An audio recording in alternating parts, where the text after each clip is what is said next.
Hey Adam, Hej. jeg vil gerne have dig til at trække et kort. Okay. Og det er helt tilfældigt. Du skal bare lade mig vise det til mig. Og husk kortet. Du må også godt vise det til kameraet. Ja, sådan så lige halv husker det. Så lægger du det herinde i bunken.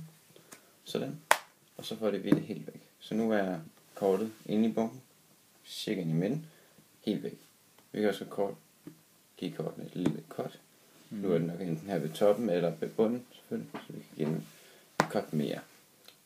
Selvfølgelig, når jeg gør sådan her, så kan jeg jo følge med i, om den er cirka ind ved midten eller cirka op ved toppen. Så derfor vil jeg gerne have, at du enten lige giver den et eller to cut, mens jeg vender ryggen til. Selvfølgelig så lydligt som muligt, så jeg ikke hører noget.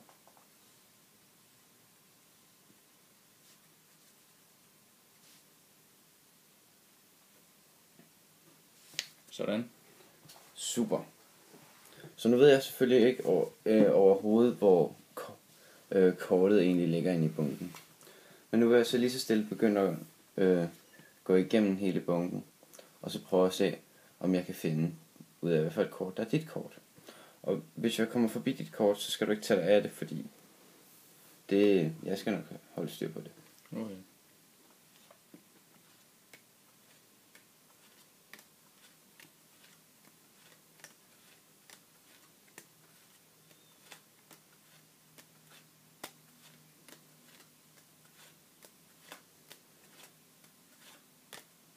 Okay, nu tror jeg faktisk, at det næste kort, jeg vender om, er dit kort. Vil det være ret sejt, hvis det var rigtigt? Jo, det vil være en smule sejt. Så prøv at se her.